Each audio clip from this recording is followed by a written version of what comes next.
Alors les bus bars, là j'en ai déjà fait, j'ai déjà fait tous les grands. Donc voilà, quand je vous disais ça ressemble à une antenne, c'est ça. Donc ils sont adaptés, j'ai fait un nouveau gabarit, comme vous pouvez le voir. Donc ça c'était l'ancien. Donc pour le Powerroll, le premier Powerroll, enfin l'ancien, je dis toujours l'ancien parce que c'est le Powerroll qui est en production. Hein. C'est pas un ancien Powerroll que j'ai fait, c'est le premier que j'ai fait. Donc il faisait, il y avait 6 cellules de haut x 2, alors que le nouveau, il y en a 8. Donc voilà, et ça on va le mettre. Donc ça c'est le deuxième Powerroll. J'ai déjà vu, et donc ça va aller comme ceci. On va pas bien voir. Et voilà, en fait, chaque cellule va devoir passer à être reliée via le fil ampère à ça. Donc voilà, là on a tout un côté qui sera fait avec ça. Donc voilà. Donc pour le faire, on avait fait, je sais pas si vous vous souvenez des petits bus bars, donc ça c'est les petits, une demi-longueur de 25 mm tiré toujours. Donc ce que je fais, déjà j'enlève le scotch et je mets du tire-câble qu'on trouve dans les gaines ICA pour le tenir. Donc ça c'est tout simple. Alors vous pouvez, au lieu de mettre du scotch dès le début, vous pouvez très bien mettre ça directement. Le seul souci c'est que quand on le positionne, on ne sait jamais où est-ce que ça tombe au niveau des petits morceaux de cuivre qui vont repartir de part et d'autre. Donc c'est vrai que si on le fait après, au moins on sait où est-ce que ça tombe. Après ça peut se calculer et de toute façon on arrive à les déplacer. Donc voilà, là on fait ça en fait, et après on va faire sauter le scotch. Donc là je mets en pause le temps de faire l'autre. On fait sauter le scotch.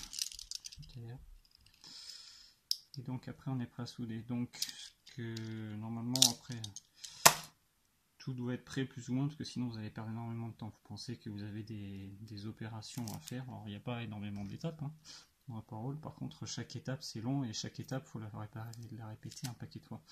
Par exemple là les bus bars, je sais même pas combien j'en ai. Cette banque, il y a 7 grands, il y a 14 petits, donc j'en ai 21 à faire. Donc voilà, donc ça après, je le mets comme ceci. Hop. Du coup, vous avez normalement déjà préparé les petites tiges qui vont aller de là à là. Il y a un côté qui est plus long que l'autre, parce que il y en a un qui doit faire le tour et pas l'autre. Je vais vous montrer. Donc moi je mets le plus petit en haut, donc le plus petit il arrive juste au bout où il faut. Ça c'est les dernières cellules arrivent ici en fait, hein, sur mon gabarit. Donc je pince, je tourne, hop, et j'écrase un peu au milieu. Voilà. Donc ça c'est tout simple, hein. Ça a été fait avec ici, vous voyez comme je vous ai montré la dernière fois.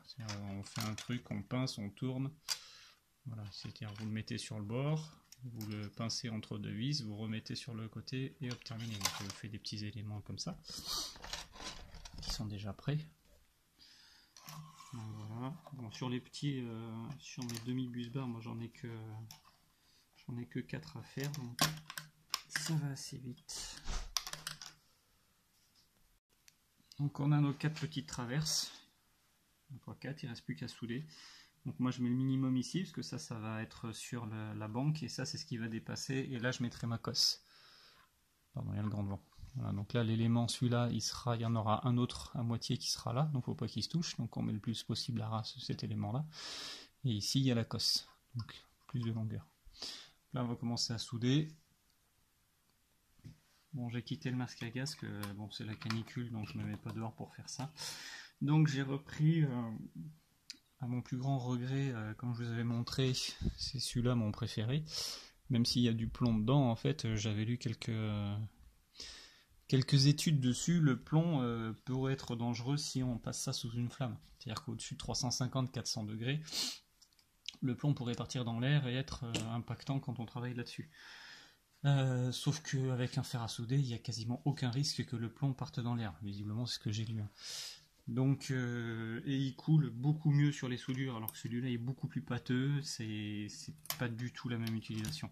Le seul problème, c'est que le plomb, on n'en trouve plus beaucoup. Enfin, en tout cas, moi, chez les magasins qui sont autour de chez moi, il n'y en a plus. Il n'y a que du sans plomb, mais du coup, ils chauffent. Enfin, ils font beaucoup plus haut en température, même s'il n'y a que 40 degrés, c'est même pas, enfin, je pense pas qu'il y ait qu'une question de température, il y a aussi une question d'alliage, de texture. Il y en a un qui coule alors que l'autre ça fait de la pâte. Et vous voyez là, si je le mets de l'autre côté, ici ça fond pas. Alors qu'avec l'autre, en fait, je peux très bien chauffer d'un côté, mettre de l'étain et pousser de l'autre côté pour remplir la soudure par derrière. Alors que là, vous voyez, ça fait des gros pâtés moches qui inspirent pas énormément confiance, mais j'ai pas trop le choix. J'ai pas envie de. Alors je pourrais très bien en commander sur internet, mais je m'y suis un peu mal pris. Je pensais en avoir un peu plus. Et non. Donc je fais avec celui-là, et puis voilà. Là c'est du 3 mm, c'est un petit peu gros peut-être pour faire ça, mais bon. Encore une fois, il n'y avait que ça à dispo. Donc, on fait avec ce qu'on a. Voilà. Donc, vite fait ce que ça donne. On essaie de faire des soudures où on va vraiment bien relier le centre et la tige. Ah oui, je vous ai pas montré, je l'ai fait ça, vous étiez. La caméra. Ce que je fais, c'est que je mets mes tiges en travers et après, en gros, je les serre bien pour qu'elles fassent bien le tour. C'est-à-dire que là, bon, là, elles sont déjà serrées, mais la tige, quand vous la repliez, peut ne pas toucher partout. Donc déjà, ça peut être chiant à souder, même si on soude pas. Enfin, moi, je fais pas le tour en soudant, mais même ça fait quand même pas, enfin, ça fait pas contact par lui-même puisque ça touche pas. Donc, ce que je fais, c'est qu'une pince multiprise, une autre pince. Et en fait, on tire très fort des deux côtés, et comme ça le resserre et tout est en contact. Donc même si c'est pas soudé partout, au moins c'est un minimum en contact. Et voilà. Bon, ça je l'ai déjà fait, donc je le refais pas. Mais voilà. Donc là on va finir les soudures. On va en faire une de plus. Puis après je couperai. De toute façon là, il n'y a pas de miracle. Faut juste un peu de temps et puis c'est pas sorcier quoi. Généralement.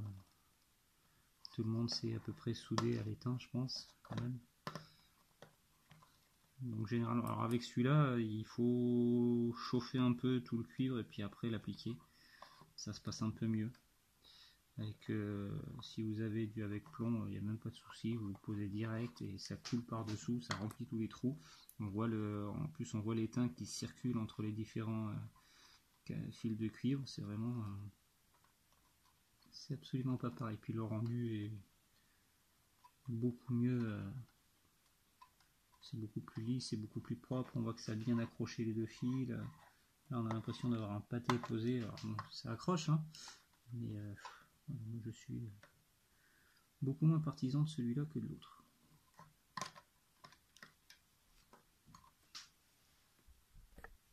Donc voilà, tout est soudé. Alors attention aux brûlures, parce que le cuivre est relativement chaud.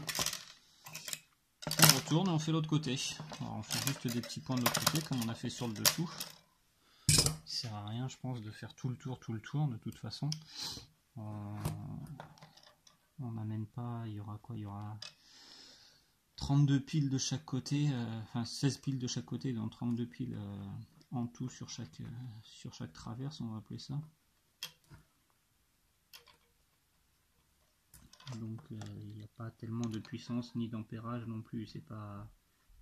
En plus là ça sera dans mon cas c'est le deuxième power roll, on va monter à peu près à 4000 cellules. Donc normalement même à 5000 watts, ça devrait, chaque cellule normalement doit délivrer une intensité qui est somme toute assez faible comparée normalement à ce qu'elles peuvent faire. Et c'est le but de toute façon, moins on les décharge vite et plus elles ont une durée de vie importante. Donc le power roll c'est pas fait pour tenir normalement 2 semaines. On va essayer de le faire tenir le plus longtemps possible, même si on sait que plus on les décharge et plus on les recharge lentement, plus ils tiendront dans le temps. Étant donné que là on est sur des piles d'occasion, qui ont déjà eu une vie, et en plus là qui sont dans un cadre qui est normalement des batteries de PC portables, ça se décharge pas aussi lentement. C'est quand vous avez 6 batteries pour faire 6 cellules pour tenir un PC qui fait 30 à 60 watts, il y a beaucoup plus d'intensité, donc là on va les user beaucoup moins que dans leur vie antérieure en fait.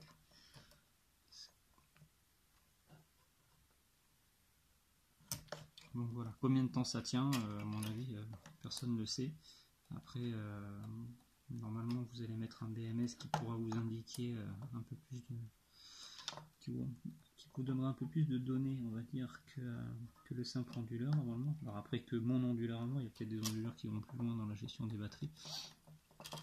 Mais voilà. Donc voilà, là on a à peu près terminé. On a 2 points de chaque côté. Enfin, on a 2 points de chaque côté. Après, si ça c'est un peu tordu, c'est pas bien grave, de toute façon ça se rattrape. Et de toute façon, après, il faut juste que ça passe entre les cellules. Mais le fil qu'on va souder va remettre tout d'aplomb. Et le fil en lui-même, c'est un tout petit fil, mais qui est assez résistant en termes de traction. Et ce qui fait qu'il renforce énormément les banques. Les banques qui ne se tiennent pas avant, vu que c'est de la colle à chaud, peuvent s'ouvrir sur... C'est chaud. Sur certaines étapes, je vous montrerai, il faut faire attention. Et après, avec le fil, en fait, ça vient solidifier et prendre ça dans tous les sens. Donc voilà, ça c'était la soudure des bus bars. Et puis, prochaine étape, on va les poser sur les banques et puis souder le fil.